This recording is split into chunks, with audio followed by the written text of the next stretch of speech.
So what if I told you on the morning of race number 7, 2 hours before I was supposed to be at the start line, I could not bear weight on my left foot. I woke up at 4.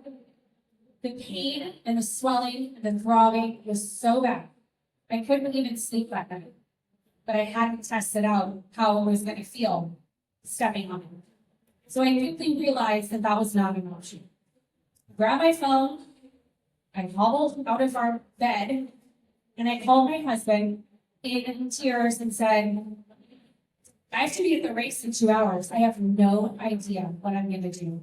I can't bear weight on my left leg. And he said what every loving husband should say, Sal, we are so proud of you. You've already run 6 marathons in 6 days in Germany. You don't have to do the last one. I told him I left him and hung up the phone. And then I just remember having complete clarity over what I needed to do next. Find a way. I had to find a way. This had become bigger than me. I had worked so hard to get through 6. I was going to find a way to finish all 7.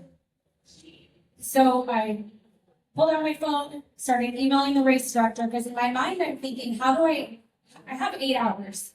Can I call? I don't know if that's going to work. But I thought maybe if I got crutches or a walking boot, if I got permission from the race director, then that would be a way for me to cross. And so I emailed him to ask if that was even legal. I mean, it's 4 a.m. in Miami. I have no idea how I would even get a hold of these things, but it was the first thing that came to mind. And he didn't email me back. So I go back to my roommate, Lisa, and she sees the state of me, which is not good. We come up with a plan. We were going to make our own makeshift walker out of what we had. So we light a key patch, tons of tape, then a compression sock, then an Achilles sleeve, and then I take out my an entire size up running shoes that I brought with me because my feet couldn't fit into regular shoes anymore. Everything was so swollen, blisters on the bottom of my feet. I put on those shoes and I laced them up, and it felt like I was putting my armor. And I made a decision in that moment. When I start running, I will not stop until I cross the final finish line. And so 4.5 hours later, my daughter, Sienna, and I, my 16-year-old daughter, she ran 23 miles alongside me that day.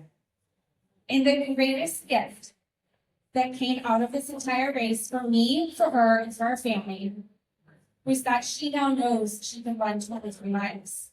She coached me through that entire race. You can do it, Mommy. You're so strong.